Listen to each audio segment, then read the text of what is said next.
It's being live streamed. Ooh. Warning. Are you recording, David? Yeah, I will be. Okay. I because I know the live stream is not. I mean, you can pull it off there if you had to, but Oh no, I do I have a method to the madness. I do the stream first, then I record Zoom, and then I record audio hijack. The method to the madness. You're more paranoid than I am. Yeah, I do 3. all the backups of Zoom, I probably have to start purging. Taking apart drive space. All right, let me post this in Mac Voices. I'll put on Mac Voices this time since you're on it.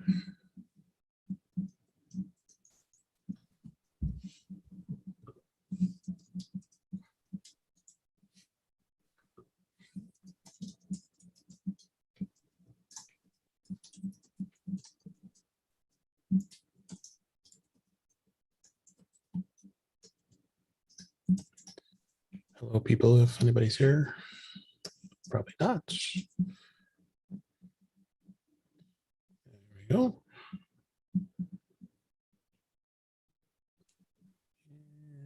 Let's go back to the future. Go.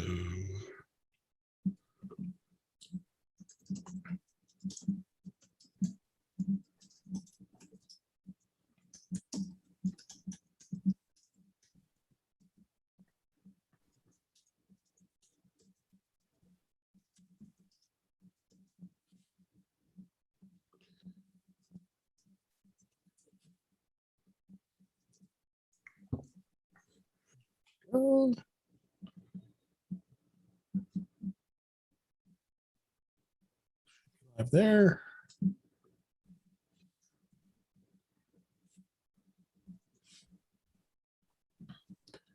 Put it here too.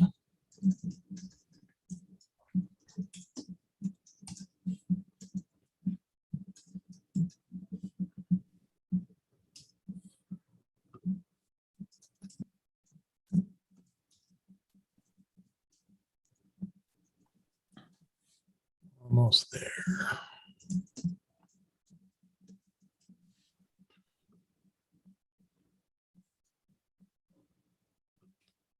All right.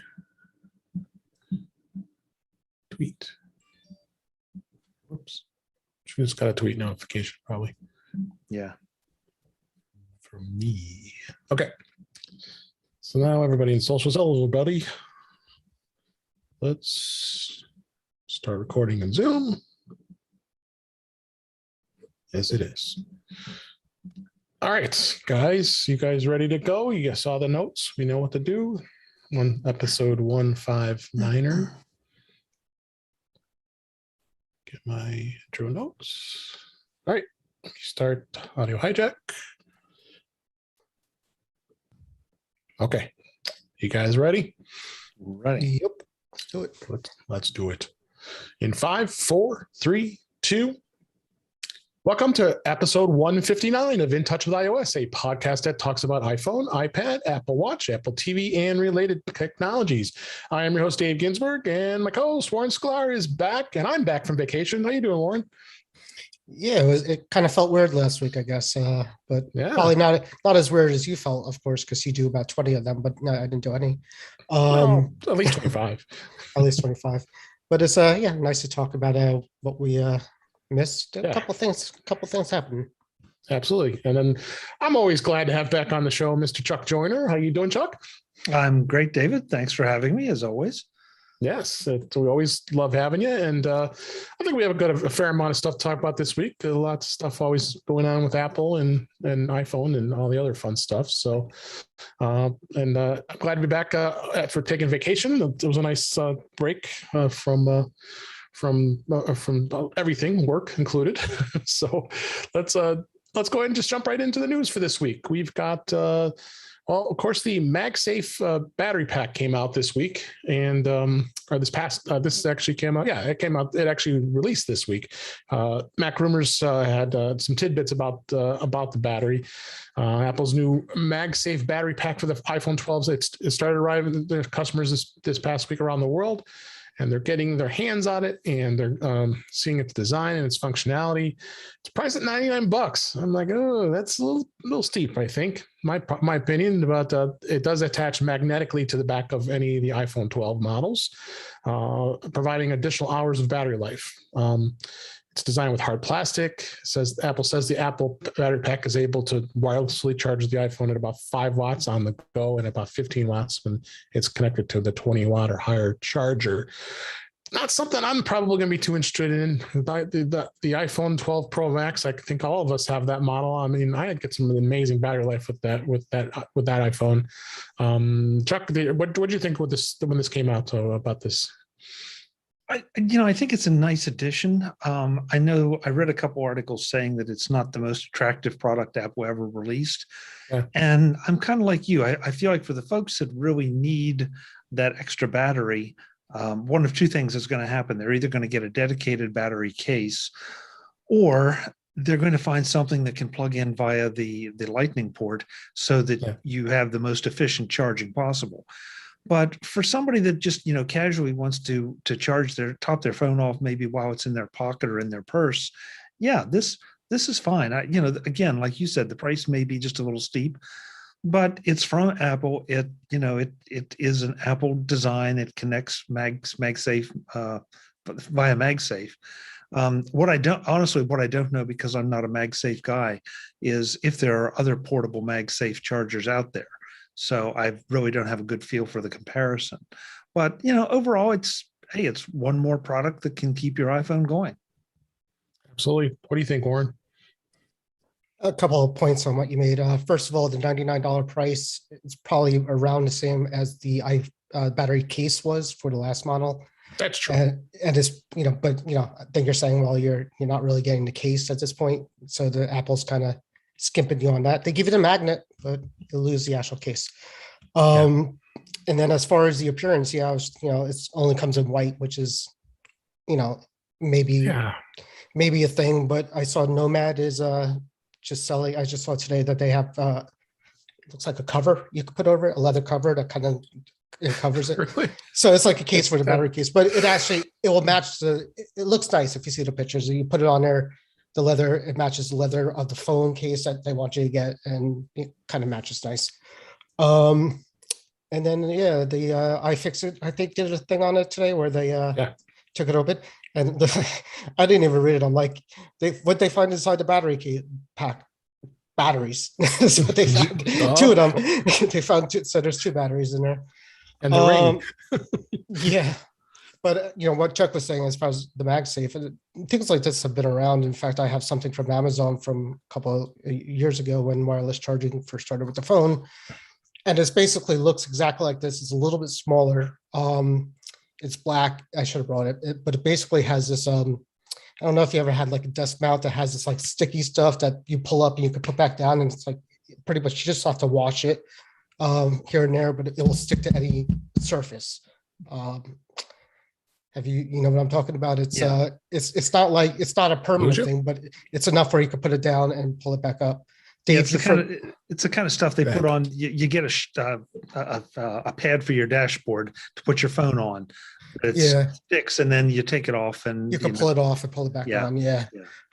Just FYI, Dave, you're frozen for us, I think. But is that right, Chuck, or is it me? Yes. No, he looks very thoughtful, though. He is very thoughtful. We might have lost him totally again. Dave? Hello, David. Yeah, we lost him. Let me tell him. The beauty of live recordings. We lost you.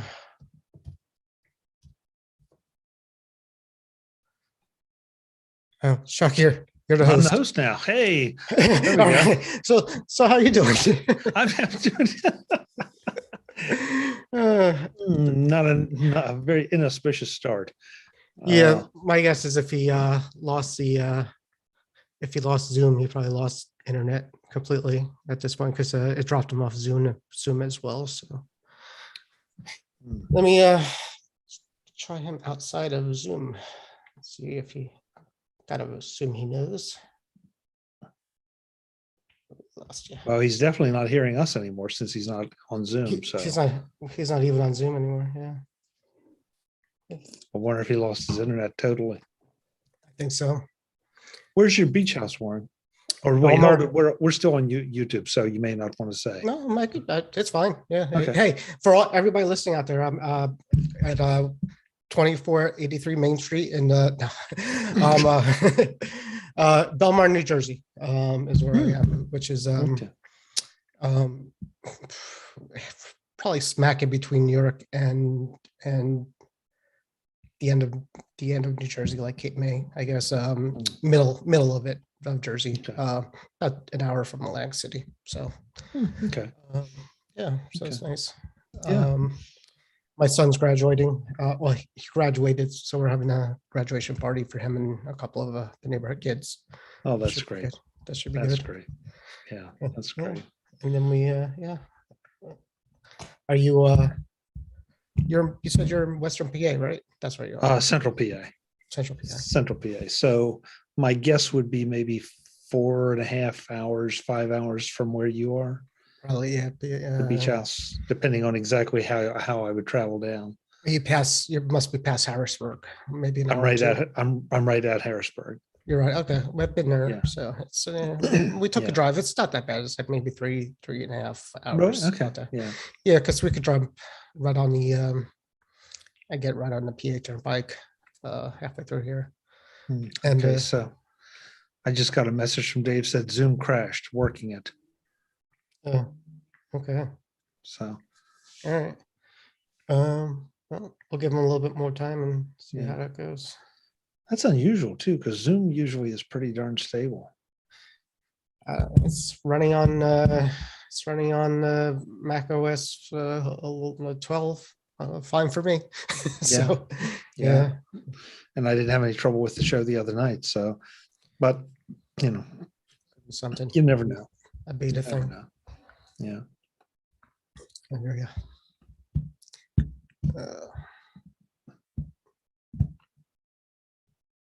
Did you get to storms? We got a line of storms yesterday. I think they come from your yesterday. way. So yeah. Yeah, yesterday we got one little storm that passed right over my house, but we avoided some of the nastier stuff.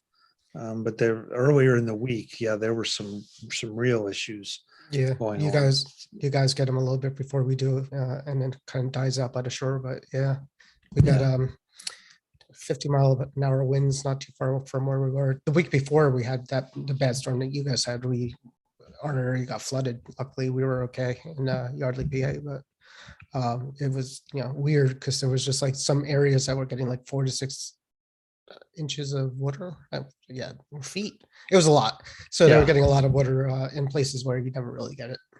Yeah, I mean, we had obviously high wind warnings and a lot of flood warnings, and there were a couple street flooding things, and I don't, because they don't affect me. It's like, well, it's no big deal. Well, if your street is flooded, then it's a big deal. So I don't want to minimize it, but man, some of the things you're seeing from Europe right now are just insane. That is weird because you don't really see that over there. I lived there. I lived over in England for a couple of years, and definitely, I mean, it rains. Guy just wanted to join, I guess. So I just gave him a link. He texted me. So okay. I don't know what that's about. Maybe Guy's here to save the show. Guys, Lord, we're in real trouble. Guys here to save the show. Interesting. I mean, how long does it take to get Zoom back up? I have like 4 computers I could just turn on and put a Zoom on. Well, I have to assume that he's having some real issues. Hmm.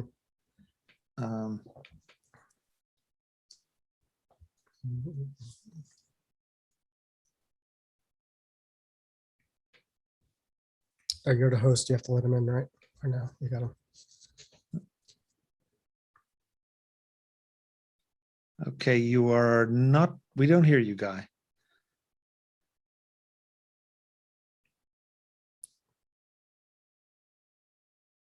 Okay, David says he's rebooting.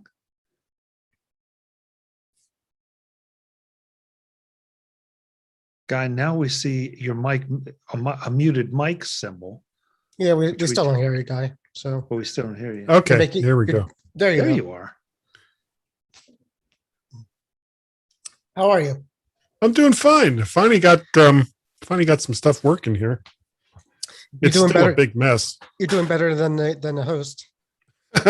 Well, Yeah. I spent probably the better part of the last 5 days ripping everything apart.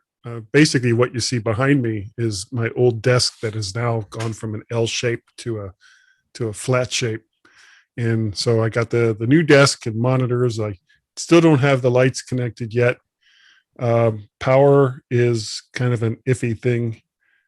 And I've got internet, I've got my cameras working, and I've got one microphone working, but nothing Blacklight? is set up You need the way you need the black light or the neon light, and you need a couple. you of don't LED want to shine a black light in this room.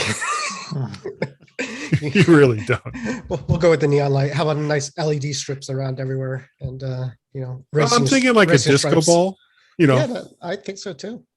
And you might need what else? I was just gonna say. So you need the lights. You need Alexa. You need like you're talking about power and all that. Why don't you just automate everything at this point? Well, I don't know. I got to tell you, a dancing guy Searle just is disturbing. it is on so many levels. Can't you see this? Yeah. Like Alexa, play disco. Disco, disco duck. Oh, I God, think my please. Alexa heard me. Uh-oh. You deserve it. Yeah, how dare you, sir? You hear it? How dare you? You hear it? Yeah. Did it actually start playing disco? Yeah. Oh yeah. It's That's tell it to play Disco Duck. I can't who did This that is song? It was a down, DJ. baby, down. This is Oh, burn, Disco baby, burn. Inferno. This is what this is. Yeah. It was the Pointer Sisters, I think. God, Disco why do I know Inferno. that? Alexa, stop. God, stop. Yeah, Please. I try to. Disco was a plague unleashed on the earth that should Mm. never. I mean, we thought COVID was bad. Mm. If you saw a show called Doom Patrol, the villain said the disco era was like he's a time traveler. He could go anywhere in Yeah. time, and he hangs out in the 70s because it's supposedly the best time in anywhere in any history. During Well, I disco. know the chief was played by Timothy Dalton, wasn't it? Yeah, Former James the main Bond. guy. Mhm. Yeah. Did If you watch want to any of see it? a funny movie that he's in, watch Hot Fuzz I've seen it a long time ago. Hmm. Is that the one where like he's with a Simon superhero? Pegg. No, yeah. There was that, and then do you remember from the 80s Super Fuzz? No, I don't remember was- seeing that. It was like a guy who became a superhero and he was a cop, and it was Really? a comedy. Yeah, it was kind of funny. Yeah, But did you It see was- Hot Fuzz with Simon Pegg? yeah, a while ago. Yeah, Okay, and then he did the other one, the World's the End. zombie one. Well, yeah, he did The World's End. There's one where World Ends. Yeah, That's where they have to find the they're bar. doing like a pub crawl, and Yeah, then they there's have the a pub zombie crawl. one. Yeah, the zombie one was 20. Is it 29 days? No, that was a No, real- that 28 days. That was that's a serious real zombie that's a real flick. zombie movie. That was a Yeah. good one too. Yeah. What No, is they a frick? kind of play That's- play that one up for laughs. Hello, Yeah. Dave. What the Wow, hell it's like I happened? haven't seen you all David, night. you're back. What happened there? And your Just- front. You're both I'm, here. I'm just sitting here going on my merry way, and Zoom just decides to crash. Hmm. I mean, Well, didn't you I- start the call? How come it like switched over to Chuck? That's I weird. don't know. just did. Yeah. I maybe I was just it switches to the last person in, but Right. yeah, all of a Oh. sudden I was host. It kept a stream, which is interesting because you would think the host started that, but whatever. let me see. Oh, Yeah, yeah, the Captain- stream's still going. So, Yeah. so all those bad things we said about you. Apparently. we It's recorded. we didn't mean it. We were kidding. It was No, all a we lie. meant they meant. Oh, well, I guess, Guy, if you're here, we might as well have you on the show, huh? He texts me. He's like, "Send me a Zoom link." I'm like, All right. I'm like, we're not doing it. We're not doing anything else. Yeah, at this why point, not? so- Yeah, we'll just check in with Guy. Yeah. Yeah. Chuck and I were running out of things. What the We're hell? running out of What things the to talk hell? about. It'll be a pleasant surprise. Chuck and I were just talking about the weather at this point. We didn't know what else to talk Yeah. about. So like, I don't know. Yeah, because we don't want to go down the list of things because Right. that'll mess us up. So I don't even have that list. Talking about, it's nothing. I'll just go along with everybody else. No, Yeah, I'll send it. I'll put the link in the chat here. Just nod your head. You're nodding your head. That's the start of Gaz's tips. Mostly Sips, clean. sips, sips, sips. What's mostly clean mean? Does it mean like, Are you guys okay? Maybe we should just start over. Are you okay with that? yeah, that's fine. whatever. Sure. Sure. Get too far. Yeah. Yeah, let's do that. Thank you. Because it'll be too much editing at that point. Try to figure out. All right. So I guess we're gonna have a new show with 2 guests. It's great. Yeah. I love it. You got to edit your notes. Okay, the notes are in there. That's fine. You got to add Guy to the list. I will. Yeah, you're in there. It looks like. All right, let's try this again. I guess we're still streaming. I might as well leave it stream. It doesn't matter. Yeah, it's still Well, there. are you recording this stream? The stream is on YouTube. Now I just turn the recording on for Okay. Now it's on Zoom, Zoom. Yeah. and I'm going to start Audio Hijack again. I just rebooted. It's like, okay, something's wrong here. All right, we're gonna like that never happened, but we have a bonus guest here. Underpants. Underpants. Jeez. All right, I have nothing else open except what I need. All right, guys, we're gonna start this over again and a whole new intro here. In 3, 2, 1. Welcome to episode 159 of In Touch with iOS, a podcast that talks about iPhone, iPad, Apple Watch, Apple TV, and related technologies. I'm your host, Dave Ginsburg, and my co-host, Warren Sklar, is here. How are you doing, Warren? Doing excellent. Thank you for having me back after a week off. Yes, glad you're back. And I was just back from vacation myself, and we had a little technical difficulties. So we're doing a second take of this show, but that's okay. But I'm so glad that Chuck Joyner has come back and joined us on the show. How are you doing, Chuck? I'm great, David. Thanks for having me. It's good to see you, you guys as well. Absolutely. And this wasn't planned, but what the heck? We might as well have a third guest this week. He crashed the party. He crashed the party. I did. But hey, I'm always glad to have Mr. Guy Searle on the show. How you doing, Guy? Hey, hello everybody. Good to see you. It is. Thanks for having me ad hoc. It's a premiere episode of The Desk is what this is. That's right. This is that's actually the first recording using the new desk. Okay, so I'm honored for you to have the first recording of your new desk. So, Even though you don't talk through a desk. I was you going don't. to ask if there's something special about this desk. I've never heard of Yeah, anybody having a I didn't recording think from so the new either. desk. It took him like 2 weeks to do whatever he did there. So it's special. You know, it's special. It is. So- It's a special desk. I'm happy to be the first one that you're recording with. So, lots of Apple news this week. Might as well just go jump right in and dig back into it here, and let's hope we don't crash again. But let's go here. First story was on Mac Rumors. The Apple had released the new MagSafe battery pack that provides a first look and showing the thickness and what it looks like and all that fun stuff. And it just was released this past week, and it's definitely an interesting device, to say the least. I'm trying to see if I have the right link here. I do. And it is priced at $99. It was in people's hands this week, and it attaches magnetically to the back of any iPhone 12, which has the MagSafe charging system. So Even with a case. Even with the case, and provides additional hours of battery life. It's got hard plastic. It's only white in color, which is interesting. But it is able to wirelessly charge the iPhone at up to 5 watts on the go, or up to 15 watts when the battery pack is connected to a 20 watt or higher power adapter. So it's definitely interesting where Apple's going with this. And Warren, what do you think?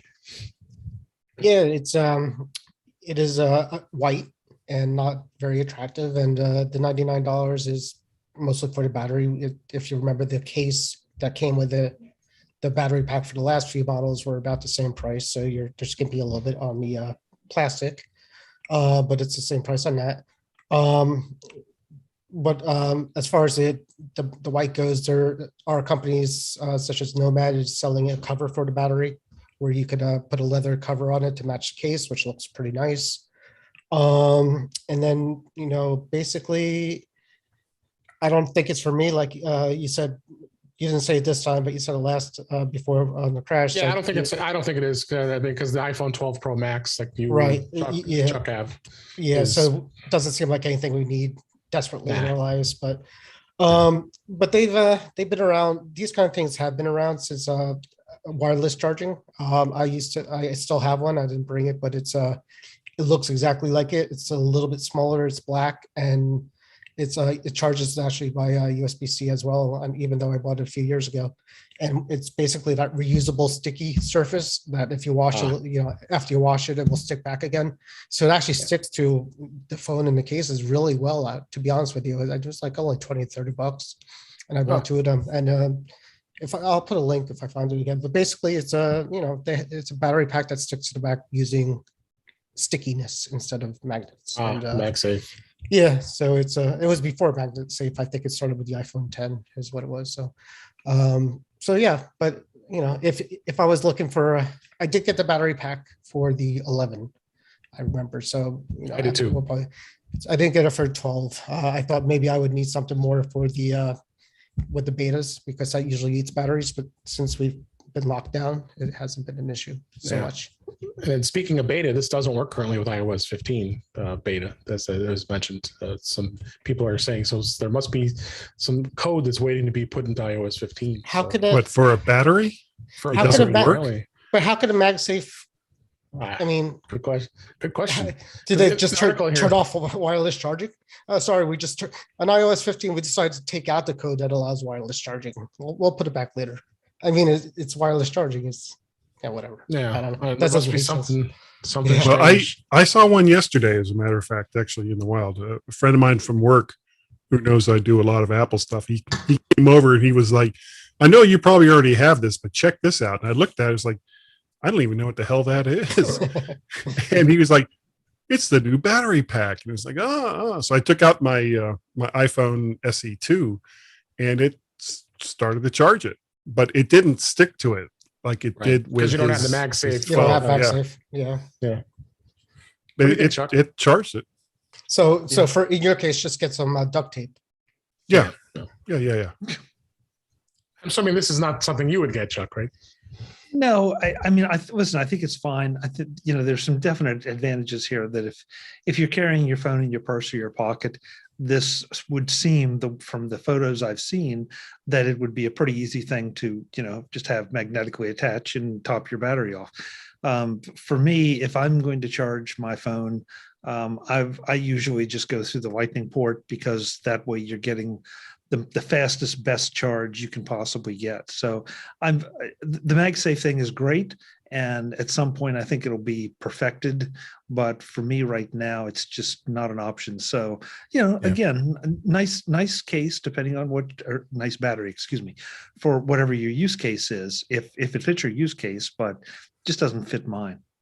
As far as the charging goes, I just want to mention that you said you would rather use Lightning into the phone to charge it because it's faster. In theory, what they're saying is if you plug this into the iPhone and then put the battery pack on it, it charges the phone and then will trickle over to the battery pack after that. And then vice versa. If you charge the battery pack, it will charge the battery pack first and then trickle over to the phone, I think is what it does. So But I was talking more about like the little portable batteries. I mean, I know that one of my favorites, the Jackery, has been discontinued. It's travel card battery, some of those little things that look almost like a lipstick case or, a pack of cigarettes, and you get a really small, short lightning cable. So it doesn't take up that much, again, in your pocket or your purse. And now I'm getting the best, fastest charging that I can get to top off my phone when I need it. So just the use case has to drive the product for you. There's so many chargers. I think Dave and I actually bought the same USB-C charger a couple of years ago. I remember that the nice big who made it? Was it Murphy or I forgot who made it, but I still have it. So there's a lot of good chargers out there. So this is more of a, I think this is more Oh, yeah. if you really want to have something that tiny, I guess. And it supposedly only will charge the max up to 75%. Is that what they said? It won't give it a full charge. It will give the Right. 12 a full charge and the mini a full charge, but the max it won't even fully charge it. Yeah, because it's a higher output battery. There was somebody then on Twitter that posted in this article, Stephen Russell, actually shows that the AirPods Pro wireless will charge with this battery too. So it appears that it will work if you really wanted to use it as a charging battery. It's Just cheap. here in the background. It's cheap, Yeah. so it's going to charge anything. Yeah, it's cheap. charging. Yeah, so that makes sense. That A MagSafe puck will charge the AirPods. I don't know if you know that, but it does. Right. Yep. So anyway, let's move on here. And next story here is about Instagram. This was a 9 to 5 Mac.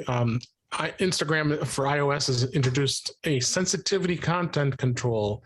They announced a new feature called sensitivity content control that lets users above 18 years old choose whether they want to see more or less sensitive content. The feature is available under the Instagram settings page, account sensitivity control, and users can choose to allow, limit, or limit even more. So apparently Instagram is giving more control over the photos and videos that you see on the Explore page, because you probably can see some explicit things here. So starting to see some changes in social media of having a little more control. Chuck, what do you think of this? It's Thursday, guys, and so maybe I'm just burned out or cranky or something. But I would love to know in this case, and in just about all the others, how many of these sensitivity things, how many of these little protections that they build in really get used. I mean, honestly, for me, it's more trouble than it's more trouble to go in and set this stuff to say, right. Do I want full nudity, frontal nudity, partial nudity, no nudity, then just, okay, there it is. Skip the photo and move on. So I look at this thing, it's like, this looks really good politically. And I'm sure that, that's one of the things that drives it. And there probably are people out there that are really disturbed by some of this stuff. But at the end of the day, I personally can't get excited about it. It's social media,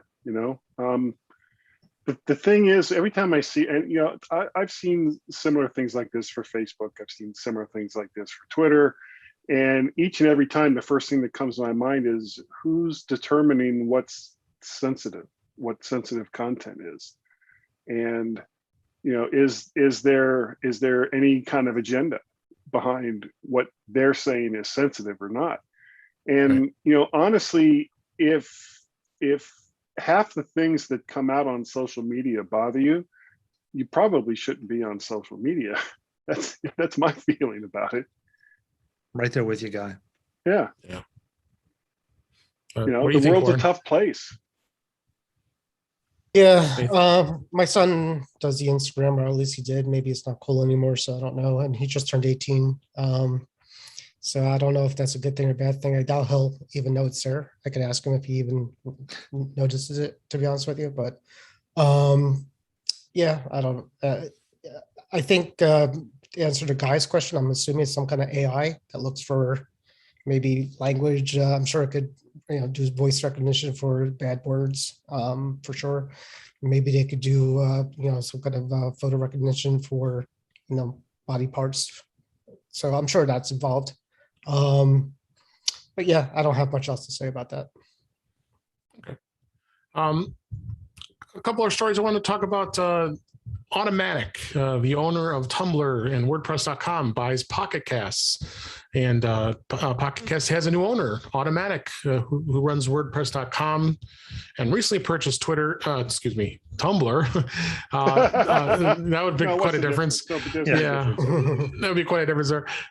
It acquired Pocket Cast, the well-regarded podcast app. The blog announced that the purchase didn't offer much in a way of a preview, but it did tease potential future integrations. This was on The Verge. Pocket Cast started about in 2010, and it was sold to NPR and a group of other public media groups 8 years later. It's been well received. I use it all the time, and it was interesting to see how it works because they have a great way of organizing podcasts, I think, and they also even introduced a standalone Apple Watch app, so you can listen to podcasts if you so choose with your Apple Watch. Chuck, we talked about this on Mac Voices Live yesterday, but I thought this is a good topic as far as a podcast app goes, and I know you asked us which ones we use, and I think this is good. Yeah, I think it's interesting because Automatic now owns Tumblr. They now own Pocket Cast, of course. They also bought Day One, the journaling app. So they're building an interesting little ecosystem here of web publishing and now consumption pieces. And they're reaching in and buying quality things. And I think it's interesting to just see. I feel like there's a product or a service or an architecture or a platform in mind that maybe we just haven't figured out. And it also, the simple fact is that there was a time that there were a lot of podcatchers out there, and they have slowly kind of slid down. And, a lot of them still work, but they aren't necessarily maintained. And so you can probably count on one, maybe 1.5 hands, what the major ones are. And so when somebody scoops up one of them, as big as podcasting has become, right, I think it does deserve some consideration and an examination of what they're going to do with it and how and why. So I'm anxious to see, because Automatic, they've done some amazing things with WordPress. I mean, WordPress runs a substantial part of the web. And so this just is one more arrow in their quiver. Yeah, and it's interesting seeing with Tumblr too. Where is Tumblr going? Because Tumblr just kind of took a nosedive, and that was going to be my point. I didn't think they were so relevant anymore. Exactly. Yeah. Well, Tumblr. I mean, okay, this is a family-friendly show, so we'll only go so far. But Tumblr really fell out of favor when they started taking off the sexually explicit content. Right. But it remained a very decent publishing platform. It had kind of shifted over into that focus, and when they knocked the legs out from under that, then a lot of people just forgot about Tumblr. But I had a Tumblr blog for a while that was not sexually explicit. Let's be clear about that. Sure it wasn't, Chuck. But that said, but it was a decent platform. You didn't have a great deal of customization, but if you wanted a presence on the web, you could get it and get it in pretty short order and pretty easily. So that's why I keep saying I feel like Automatic has something in mind. They must. So I mean, they also own WordPress, that's basically WordPress.com. That's the same thing. Yeah, well, WordPress, and you can get a free WordPress site. So if you can get a free WordPress site, why would you bother with Tumblr? What is so special about Tumblr that makes it that much different as a CMS? Isn't one more video centric than the other?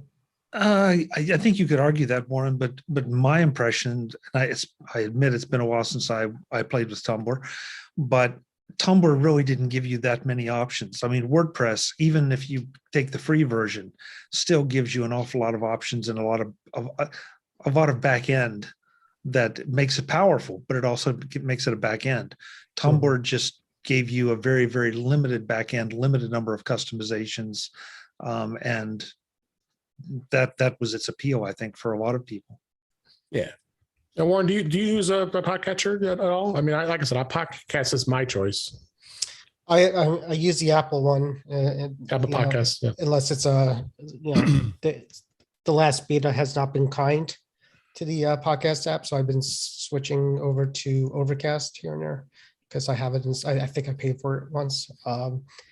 But there's definitely a bug now with the current beta where it doesn't always open. It opens to a white screen and it doesn't work. So, really? usually I'll just use the Apple one. Okay. Well, you guys use a podcatcher? I mostly just use the. Is my mic better now? By the way, much better. Okay, sorry about that. Yeah, for some reason you're on number 23 instead of number 26. No, it switched over to my AirPod Pros. I have no idea why. That's what I thought. Go ahead. I usually just use the Apple one. You know, podcast. Okay. yeah, That seems to be the consensus. It's got, well, I mean, it's got, sorry about that. It's got everyone's podcast on it, just like all the other ones do. So it really comes down to, you know, how do you prefer some other application's UI? Do you prefer some other way that that application lets you discover new content? And if that other app does it for you, then, you know, okay, that's fine. I'm not going to fight you over it. You know, I'm Sure. fine with the Apple. Fight me. Yeah, fight me. There's so many. All right, let's go ahead and move on. I found this absolutely hilarious. I wanted to at least call it out here. You know, Jon Stewart, he had a promo for his upcoming Apple TV Plus show, making fun of the billionaire space race. He posted this video on Twitter. He's got a new show called The Problem with Jon Stewart, which is set to launch in September, his first time returning since The Daily Show.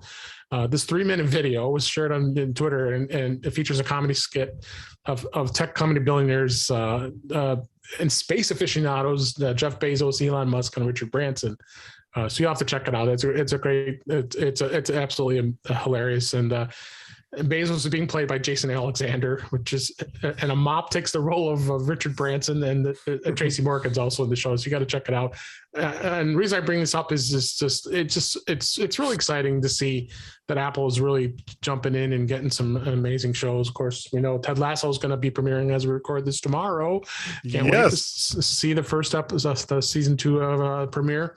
Guy, what do you think of this? I absolutely love Jon Stewart. He's just hilarious.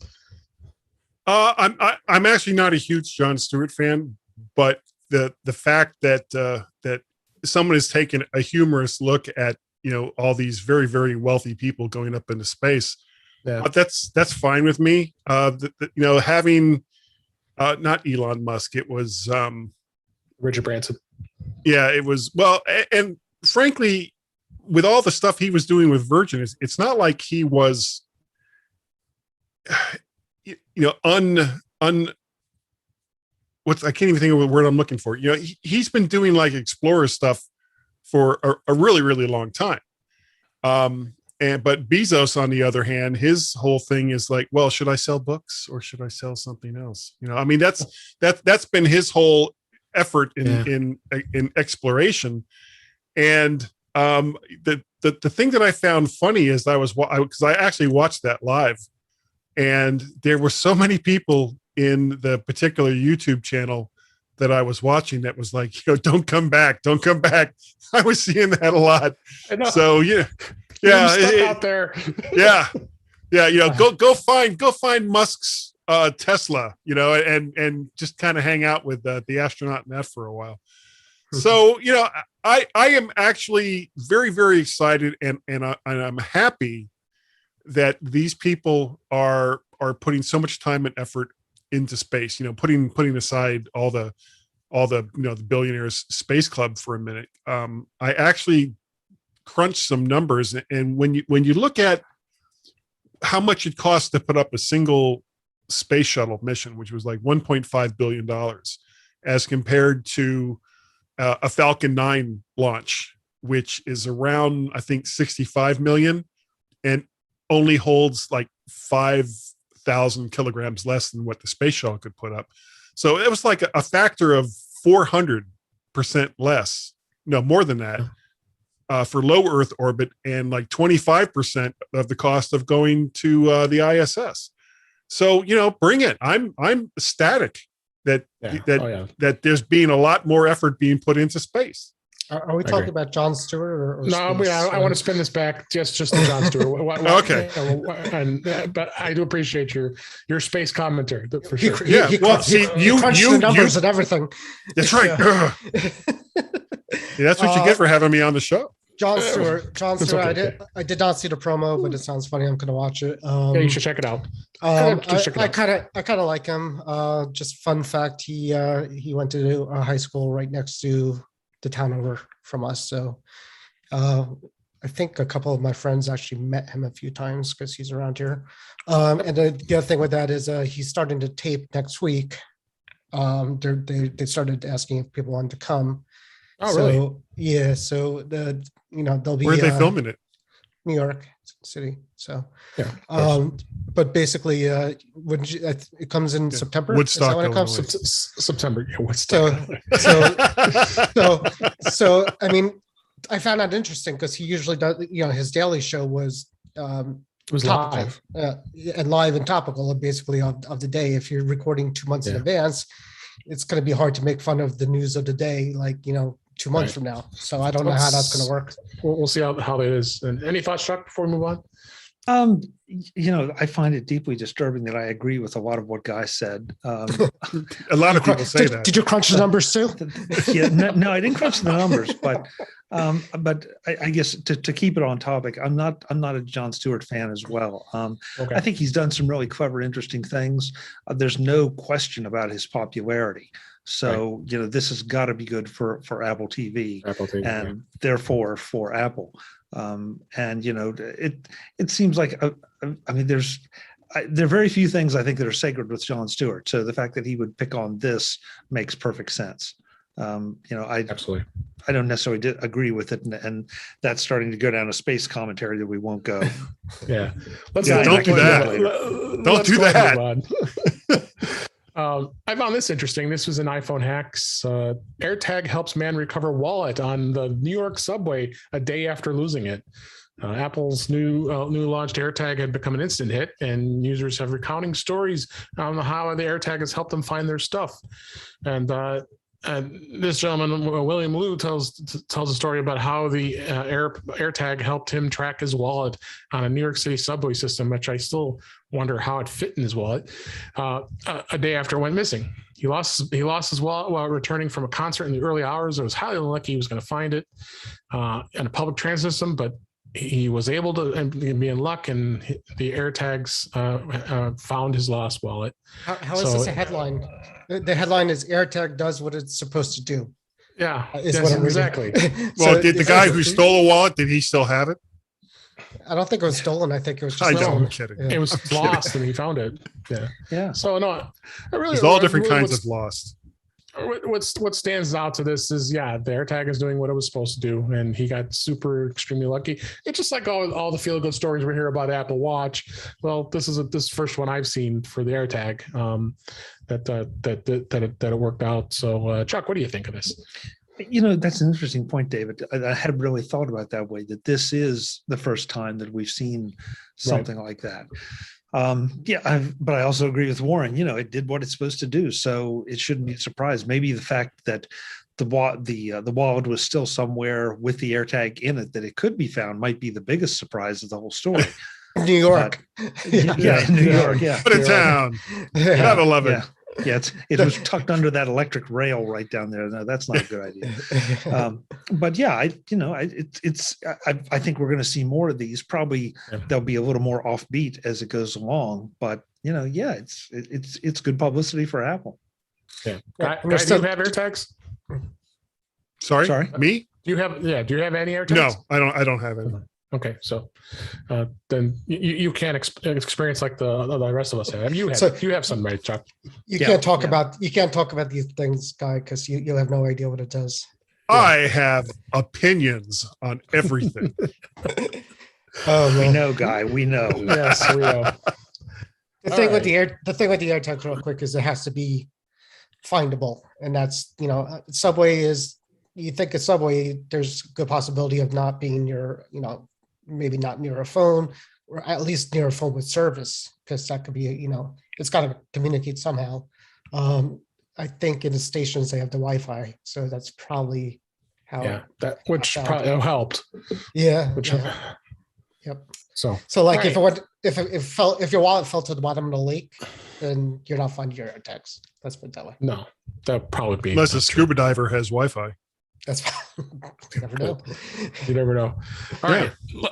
Last story here. Let's move on. In Mac rumors, iOS and Android activations are now split evenly in the U.S. Research shows activations of iOS and Android devices are now evenly split in the United States, with little sign of movement towards either platform dominating over the past 2 years, according to data sourced by Consumer Research Intelligence Partners. the CIRP estimates iOS and Android each had 50% of the new smartphone activations in the year ending this quarter. iOS share of new smartphone activations climbed from 27 to 2020, but now remained at its peak for the second consecutive year. So I guess really moral of this is the fact that it's good to see that you got competition. You're making both Apple and Android developers stay and innovate and have great phones and have choices of which ones you want. What do you think, Chuck? I think the real story here is not iOS versus Android. It's iOS versus which of the other manufacturers, because Apple's the only one with iOS. So, you've got 5, 6, 7, 8 manufacturers more, competing against iOS, and they're running neck and neck. Yeah. Well, good for them. We can, listeners to this show know that all the arguments about privacy, security, feature sets, all that. So, if you are comfortable going down, a dark alley at 2 a.m, then by all means go to Android. And if that doesn't appeal to you, go to iOS. But again, it kind of goes back to the first battery story. Whatever the use case is for you, and of course the affordability is also a consideration. What do you think, Guy? This should actually, I know this is going to sound weird, but this should probably actually be kind of alarming for Apple, with all of the current talk about investigations into monopolies and all the rest of that. Back when Apple was at 10 to 25% for people to say, well, Apple is a monopoly, it had absolutely no weight. But if they're at 50% of the total market in the US, well, then it starts looking a little not as good as it did before. And the fact that the major Android phone makers are splitting a smaller and smaller market basically means that they're going to do everything they can to cut costs, which will make the phones even worse than what they used to be. Yeah. So I can't see this as, putting market share aside, I can't see this as a positive for Android for any reason. And I'm sure Google has to be very, very concerned at this point, especially considering that you've got one of the bigger Android makers, Samsung, is kind of going off on their own with some features that really aren't available on the other phones, like the DAX desktop system, for example, which I think Apple should have done 5 or 6 years ago, but that's a whole different story. I think that Apple should be concerned with all of the legal maneuvering that's going on behind the scenes. Wait, any thoughts, Warren? Yeah, just keep in mind that, this is just for the US, but outside the US, Android is definitely more popular everywhere else. I would think almost everywhere. I mean, certainly Europe, certainly in China. It's definitely probably like 80-20, I would guess, or something like that. But, I've said it before, competition is good. Without crappy Android phones, we wouldn't have good Apple phones, because they have to make them better than the competition. So the better, as Apple fans, we need to be technology fans, and we need to make sure that, products are innovating so they, could outperform each other. Otherwise they, become stagnant. So, it's good to have a choice, and it's good that, Android's still out there, and, they're kind of compete with each other. And as Chuck says, iOS is better if you want the privacy, but, a lot of people don't care about it. A lot of people don't have the money to spend on the Apple devices. A lot of people so we care more about our devices and probably our privacy than the average person. So absolutely. Yeah. All right. Warren, David, I want to just touch on something Warren said, because I think it's a really interesting point. That as technology fans, as Apple fans, we're technology fans. Yeah, but I'm a technology fan, but I'm a fan of Apple because of the quality of what they put out and the thoughtfulness.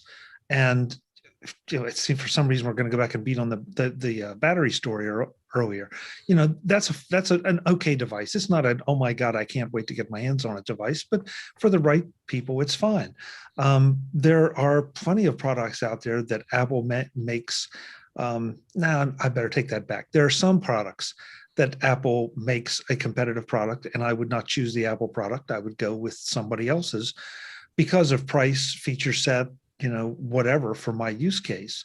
So I don't think that we're as Apple fans, we all self-identify that way, but I don't feel like I'm an Apple fan because I'm an Apple fan. I'm a technology fan, and I'm a fan of Apple because they have some of the best technology solutions for the devices that I want. Oh yeah, no, and I agree with that. And my only point was, if there's a device, I've seen devices that are, not Apple, like Windows laptops. I've seen a few Android phones that are, they're made well. They look nice. They might have some features that are better than others. But you have to appreciate that when somebody makes a good product, as a technology person, you might choose that over the Apple product, like you said. But generally, it's good to see, as an IT person, it's good to see high quality, good devices. And to me, I get excited, seeing people coming out with something innovative and good quality. Absolutely. All right, let's go ahead and move on to topics this week. As we always talk about each week, what's going on in beta. iOS 15 is still on beta 3, still going. And one thing that kind of stood out this week is they did make some changes to the notifications. And Warren, being our beta guy, did you notice any differences as they're talking about this article we have in Mac Rumors about the notifications in iOS 15? I didn't. I didn't read the article yet, and I haven't noticed anything different with it, to be honest with you. Okay. Yeah. Well, quite. The only thing I know that was big change is I don't know if you should have it, but the Safari change was a big one. Yeah, I thought they had made some changes to that. So go ahead and if you want to share that with us. I think that was the biggest change, to be honest with you. They moved the Safari design change in Safari, and also on the Mac had the floating address bar on the bottom, and people hated that, so they reverted it back to the top, or at least customizable, where you could choose the difference. So that's the big change, and been listening to a couple podcasts about it, and it seems like most people really did hate the new design of the floating. I actually did not like it either. I found it kind of confusing. Definitely at first, you're like, what tapping the top of the phone trying to get an address bar took me about 5 minutes to find it. Again, like anything, anything new you have to get used to. Once you get used to it, I'm sure it's fine, but people don't feel like getting used to it. But yeah, that's the only thing. That's the only thing I really noticed, to be honest with you. All the bugs are still there. It's been actually really solid, to be honest with the betas. I have 2 apps that don't work, but it's been pretty good. Okay. I know our friend Jeff Gamet did complain about Safari pretty extensively when it first came out. So it's probably a good thing that happened. Chuck, you haven't heard any other things. Have you heard anything other things that put the race to Safari that people complain about? I've just read the articles, David, that say that Apple made a mistake and they listened and they're moving backward.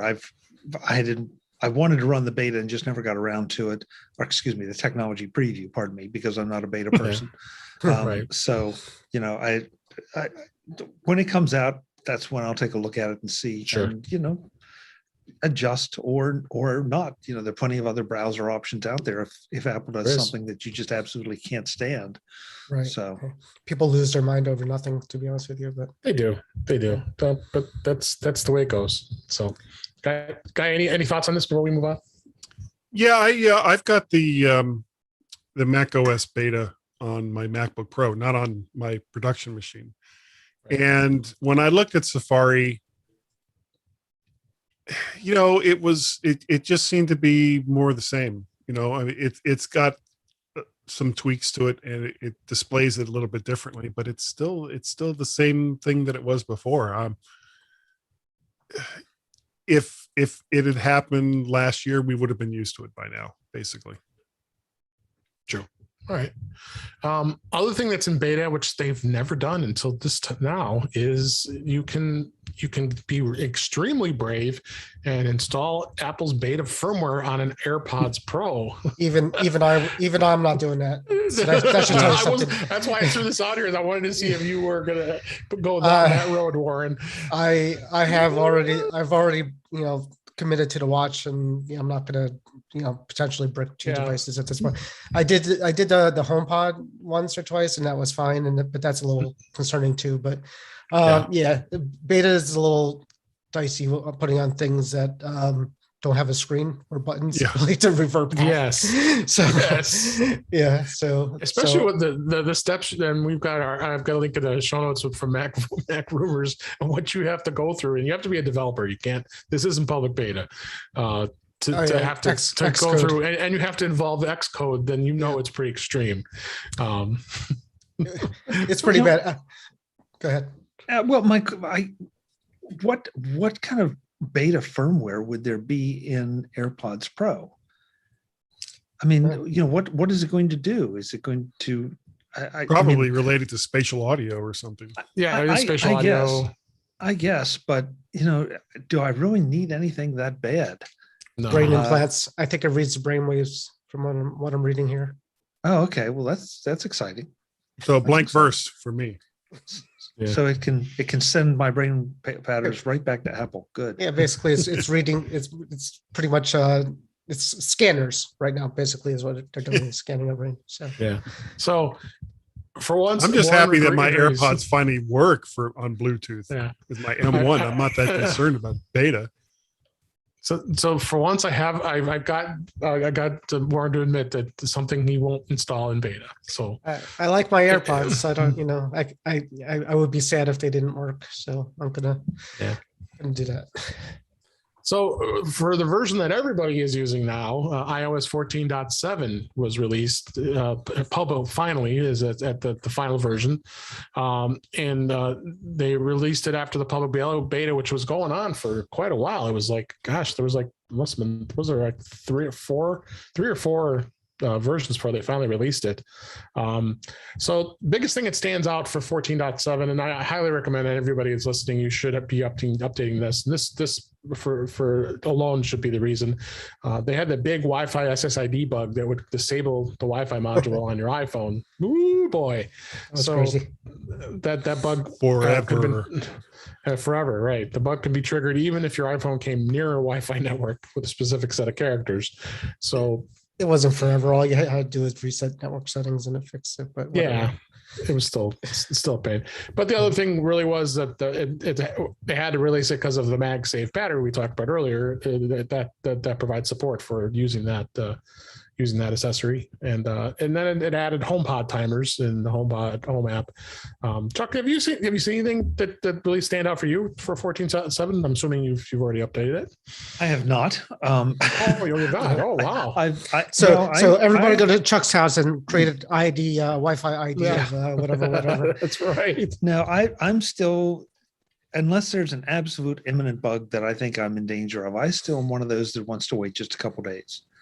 Just because I want to see. Now it's Thursday. This was released Monday, so I'll be updating tonight or tomorrow. But I just there are too many times that things come out, and usually because the news cycle has changed so much, something wrong. Yeah, just a little something that and like the next story that Dave's going to reference. It's just one of those. That's one of those little annoying bugs that it won't prevent me from updating, but it's kind of. That sort of makes my point that, there could be something wrong. I want to let you guys find out about it. And then I decide whether it's worth the trouble or not. No, Warren. Not me. I'm way ahead of that. Way ahead. I get sad now when they release updates to the current version of iOS because for the hoi polloi. Yeah. I've been doing this for months. I don't know where you've been. You peasants with the iOS 14 on your devices, You don't know what I got with this. I'm on iOS 16 and it doesn't even exist yet. I don't even think I'm doing anything great with iOS 15 that you're not doing with iOS 14 at this point, to be honest with you, Yeah. or whatever. So Yeah, what Chuck was talking about is there was a bug preventing iPhones with Touch ID to unlock the Apple Watch automatically, that's extremely annoying because I love that feature. The fact that I don't have to unlock my Apple Watch as soon as I have my iPhone next to it and it unlocks. So there was a bit of a bug in the iOS 14.7 updates for Touch ID users. Face ID it isn't affecting, but yeah. So there's that, and then the other interesting thing was, in a rare move, Apple did not release iPad OS 14.7 on the same day. They always have done that. They've released both versions the same day. They released it the next day, which was yesterday as we record this. So iOS 14, iPad OS 14 was released. And the biggest thing that stands out, which I think is not a big thing to me, is allowing 2 Apple Card users to share one account with a combined credit limit. In fact, that's for both iOS and iPad OS. Other than that, I don't seeing too much in the way of major changes with iPad OS 14.7. But this is probably going to be the final version, barring any incremental updates with they find any problems. Maybe a security update. Security update or anything like that. And same thing with Apple with Watch OS. There's nothing really to really talk too much about, and tvOS there really wasn't much to talk about either. And then I also have a link here in the show notes so that the actual security content. There's quite a long laundry list of security fixes. If you're interested, we don't need to really hash through that too much here. So. Now, Apple Music, on the other hand, with spatial audio, the spatial audio feature, they're saying that that will not work if you have an iPhone 10R, if you have an iPad, or if you have an iPad Mini. So all iPads? Very strange. no, it's not all. It was newer iPads. No, I thought iPhone 10R was the only iPhone. So that's interesting. Are we experiencing some freezing here, guys? Or is it me? No, I'm good. Yeah. We're all okay. Something's getting wonky with me again. Let's hope it stays connected. All right.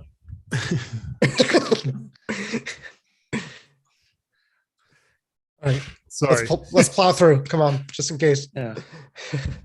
It's saying my internet is unstable. Okay.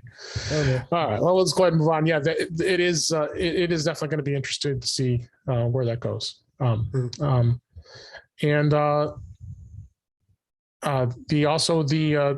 rumor I wanted to talk about real quick is the iPad Mini, which is going to feature a mini LED display. That is going to be interesting as well.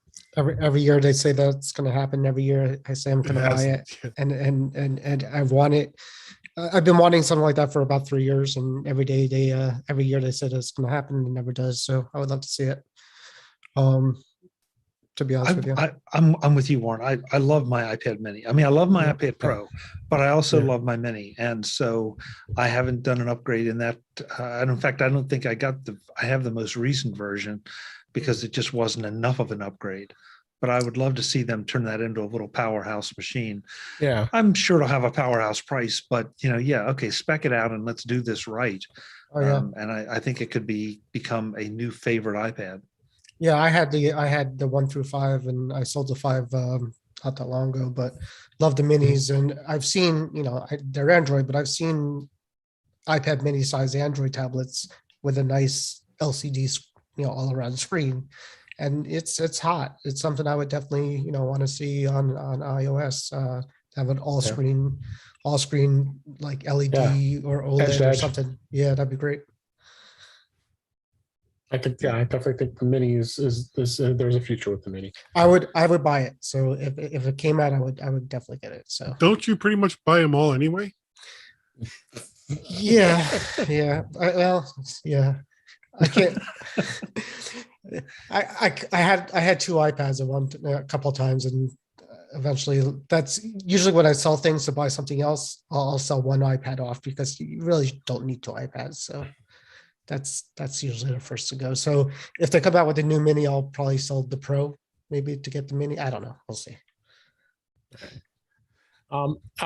Other topic I want to talk about here is this was an interesting article. This was in Apple World today that Apple actually filed a patent and a future Apple TV set-top box may replace your cable box. So they did file a patent for a generic streaming media device configured as a set-top box. So they could be eyeing a future Apple TV set-top box as it would replace the cable box. And this isn't the first such filing of a patent from Apple as far as this goes. But I just thought we talked a little bit about this on Mac Voices Live as far as cable boxes and such, but I would really love to have an Apple TV as a box that would also drive other content besides just the streaming content. Wouldn't you, Chuck? I'll be right back. I need to go get my credit card because I will put my credit card down I for know. this right now. I mean, I would love to see Apple's Yes. design team, tackle this and make it a lot more usable. And you're right, we did have a discussion about that the other night. And I personally had some challenges with two of the different streaming TV interfaces. And Yeah. Apple TV may not be perfect, but it is so much better than some of the others. And I would love Yeah, to see that's that true. perfection or that superiority translate over to the cable box part of it. So yeah, I'll pre-order right now. Yeah, me too. And I just, it just took so long for us to get a new Apple TV. I mean, we just got it finally.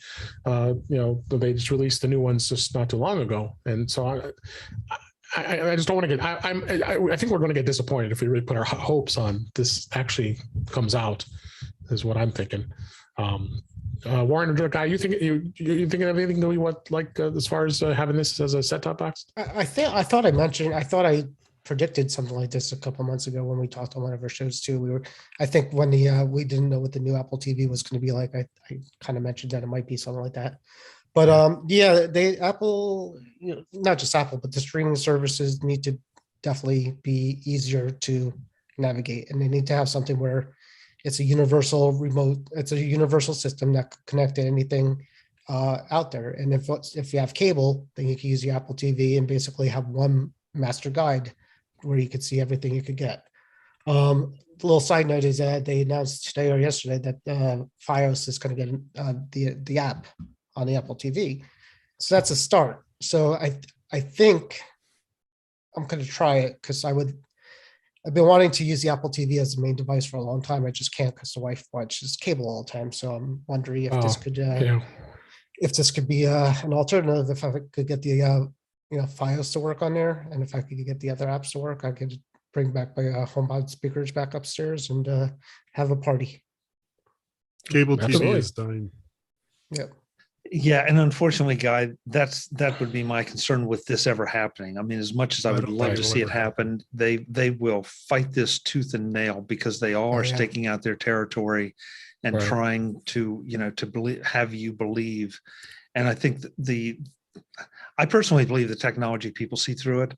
I'm not sure that the average consumer sees through it, that they just think, okay, this is what I've got to do to watch what I want to watch on my TV. And I don't know how we educate Here's the them. thing: we're on the cusp of cord cutting becoming the norm, as compared to you go back 5 years ago, hardly anybody was cord cutting, and now it's everywhere. And when you throw in the fact that not only are cable TV companies basically just becoming ISPs, broadcast companies as well are moving as quickly as they possibly can to streaming services, because they know also that the broadcast TV as a medium is dying almost as quickly as cable television. So basically, the future for television is likely going to be applications, which is why I was actually, and we talked about this on Mac for the Future, I was actually very surprised that Apple updated the Apple TV as a box. Yeah. Once they released Apple TV as an application on, and they put it on every single freaking smart TV that was out there, as well as Roku and some of the other streaming boxes. That's very telling to me that even Apple, who has always said that the Apple TV as a box was a hobby, that their main push is to get Apple TV Plus as a content service onto as many platforms as they possibly can. And I think the only reason why they keep the Apple TV around is because there are so many people who still want to use it as their main box. But I think that, as Roku is probably going to be one of the last ones standing as far as a separate box. But most everyone else, I think, because all of these TVs are basically running Linux and applications off of that. So that's where TV is going. It's going to be Apple. You basically are creating your own cable TV package using applications. Right. All right. Yeah, I agree with you, Guy. I do think, though, I mean, hindsight's 2020, right? It's too bad that Apple didn't do more with the Apple TV and instead of a hobby. When they could have. Yeah, but on the other hand, I kind of don't know how they would have, because the whole concept of streaming and cord cutting was still so new that people didn't really understand, what they were looking for. And now I think we have a much better idea of what we would like the experience to be. And of course, who would have ever predicted that, you have all those apps running all these streaming services from the major folks that we know, like NBC with Peacock, and also the Paramount Pluto Network. TVs and the Paramount networks, and things that you've never heard of are they're running on our TVs. I know that the AXS network has an app, and if you are patient and sit there and work with it, you can get it to play the content if you want, but it's terrible. Here's what I think about that, though. Like, if it was reversed and we started off life with the apps, all these different apps, instead of cable TV, we would have said, hey, wouldn't it be great if we could get all this just in like one bundle, have them all bundled together, one thing together, and Comcast and Verizon is like, hello, that's what So the cable companies are doing what we ultimately want to see on streaming services. Well, honestly, Warren, I think what's really happening is it's going from being under the thumb of cable television providers to being under the thumb of Netflix and Hulu and Disney Plus and all of the big streaming services that are currently bundling all of these other services along with their main apps. But cable's going to win because of convenience, because the average user is rather spend an extra $20 to not have to launch 20 apps every day and to watch their TV. The average user except your wife. But the problem is it keeps getting more and more expensive. My wife. Well, it keeps getting more and more expensive for less and less functionality. But the streaming is becoming pretty expensive too. I mean, we just did a trial for Hulu because we're watching Handmaid's Tale. But if you start adding up all the services like the Netflix and the Hulus and the CBS, you're getting close. You're getting close. You're getting close enough where the cost benefit is starting to get thinner, right? So at that point, in my case, we were on Verizon FiOS, and along with 100 gig up and down internet speed and telephone for reasons, we were spending like $240 a month. And I was like, okay, you know what? Enough. When we got our last cable television increase, I was like, okay, that's enough. I can't stand it anymore. So I got Disney Plus. I'm still on Apple TV Plus for free. And I got the higher tier of Hulu. And there's a service, and I can't remember the name of it, that gives you your local television stations. Locast. Yes, Locast. Right. Pay them $5. Yeah. $5. And it was like, okay, you know what? That Hulu is giving me between Hulu and ESPN, I got all the sports that I want. With Apple TV Plus and Hulu and Netflix, I've got more content than I could ever possibly watch. And there's some individual little services like the Paramount Plus that I get because I'm a Star Trek fan. That it's all good until some, like, an average person like my wife finds something that she can't get on the streaming service that she can't get on cable that she wants to see, and that's the problem. Like, and it's happened to me where I've done where I have all the streaming services and there's a movie I want to see, and I'm paying for all the streaming services and none of them have what I want to see. So I go to like torrent because I'm like, there's no way else to get this at this point. So it's like, sorry, excuse me. sorry, I didn't say torrent. I said Tourette's is what I said. Oh shit. Edit.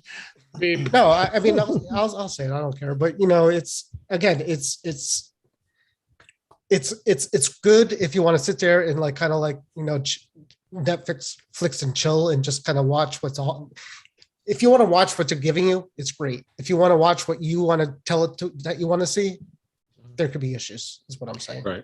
But see, Warren, you just got to it, and that's where the cord cutting is becoming cable TV, because I've pardon me, I've done some looking at this, and there are a couple packages, and we got 75 channels and we got 120 channels, and it's like, but I want 4. Okay. There are only about 4 or 5 channels that I really want, that I want. That's what I want to pay for. And I would be willing to pay a bit of a premium price to be able to do that. But instead, you've got to shove 75 down my throat to try to pull me in. And I admit, I'm a single guy. Okay. I don't have anybody else in the house, so I'm not the best case here. But if I could pick 4 or 5 channels and say, I'll pay you $30 a month, $25 a month, you'll have me forever. But as it is, I'm trying desperately to find ways not to pay $45, $50, $60, $70, $80, $90, $100, $200, guy, a month. Stop and think about that. $200 a month. That's insane. I had a thought of a solution would be like an organization or some kind of non-profit kind of thing that would take, or something where you would almost have a combination of, how do I even say, a conglomerate of people that you would pay in one place, maybe per usage or something like that, that had access to all the streaming content, and all the streaming content kind of joined together into an alliance where you just have this one app or this one place to go, and that could grab streams from anywhere that it's available at that point. And they could have some kind of pay model where you could pay for the time that you're watching it, or pay for, I don't know, but it's too fragmented is what it is. It basically everything it's fragmented, and everything that you want to watch is a project. So if somebody was out there and said, listen, we'll have, one kind of company that's controlled by all the various streaming companies together, that says, listen, you pay us through this company, we all get a share of the profit somehow. And basically, well, that's what they're doing now. That's what Hulu and Apple and YouTube and a lot of them are trying to do. But the problem is that there's a lot of the other companies don't want to play ball because they want the money to themselves. Right. But there's too many of these services still that are big and have their own stuff. So, I mean, if let's say Hulu, Netflix, and, whatever, Apple TV and Amazon said, listen, enough of this, because, people are getting frustrated with having to subscribe to all these services or switch around. We form an alliance and say, listen, we're introducing an app called, TV World, or whatever they want to call it. And you subscribe to that app, and maybe it's more expensive than, an individual service, but you have access to everything. And I think, come out with some way where they could have a pay structure. I think people would go for that. But, again, you're talking about monopolies, you're talking about competing services and things like that. Yeah. But, again, it's just right now, cord cutting is too complicated for the average person.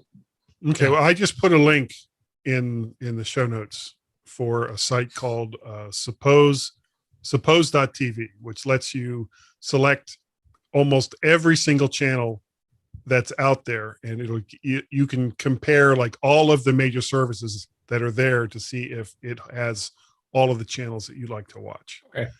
And it's really a cool service. All right. Thank you, We'll guys. definitely. Yeah. Thanks. We'll definitely take a look at that. Let's.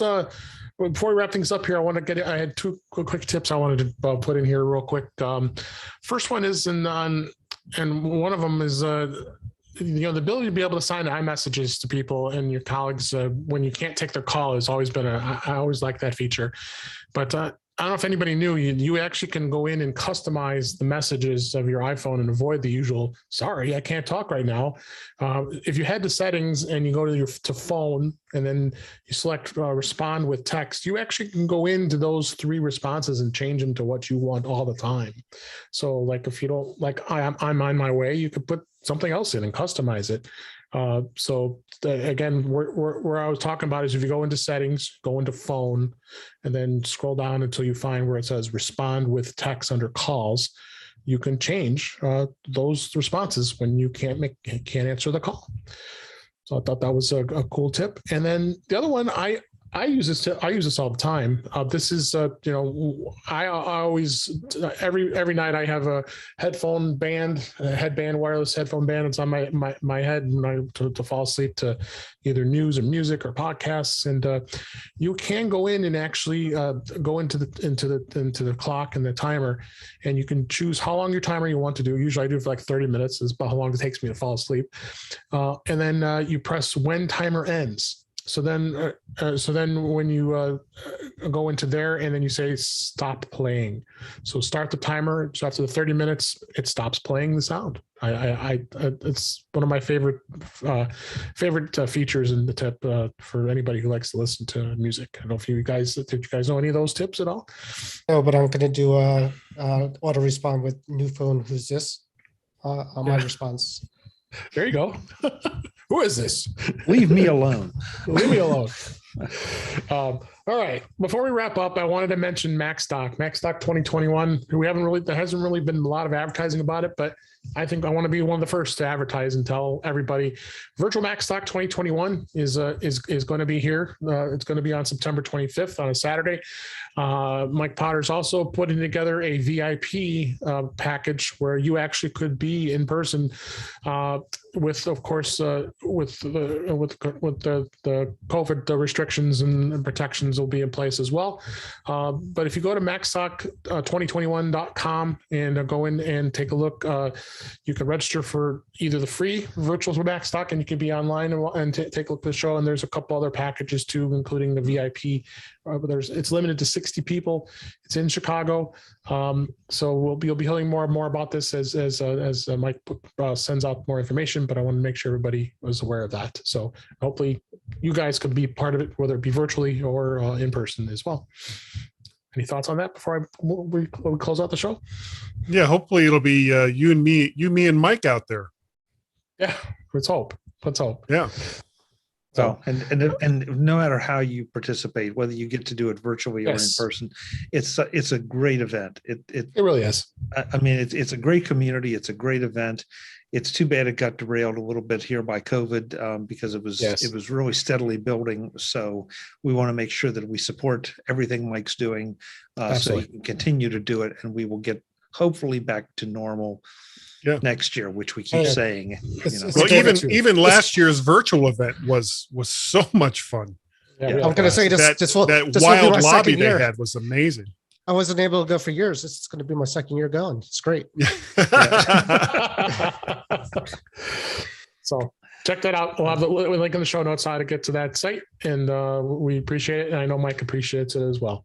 So let's go ahead and wrap things up for this week. That's a wrap for this week. Please send your comments, questions, suggestions to our email address, feedback@intouchwithios.com. You can follow us on Twitter @intouchwithios. You can go to our YouTube page at youtube.com/DaveG65. You can subscribe and our favorite podcatcher, including Apple Podcasts and many others, including Pocket Casts. But better yet, go to our website at intouchwithios.com, where all the links to all the ways to listen to us are there. I'm Dave Ginsburg, and you can find me on Twitter at DaveG65.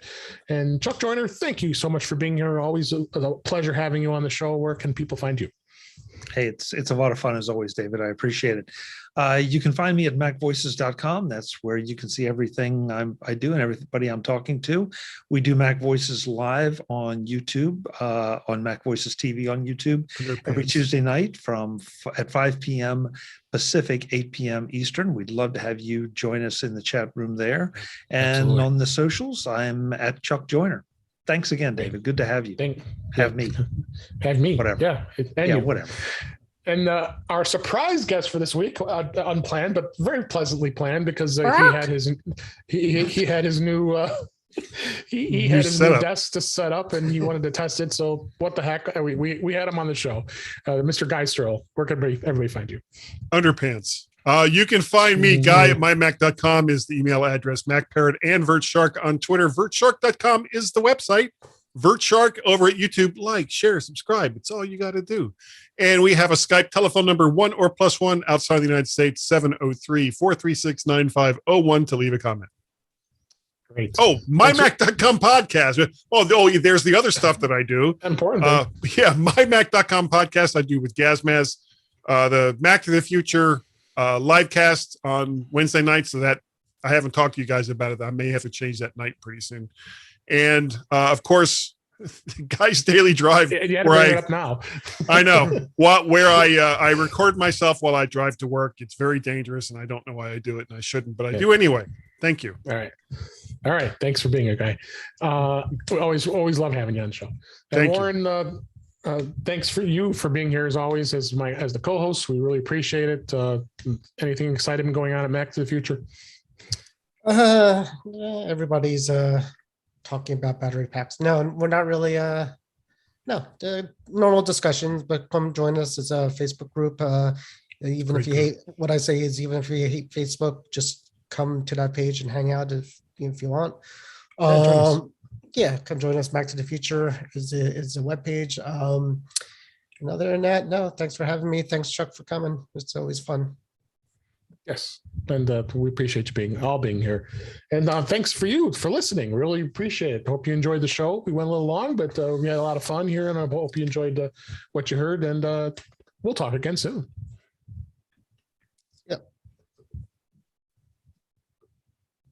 All right. Thank you, guys. Okay. Thanks for having me on.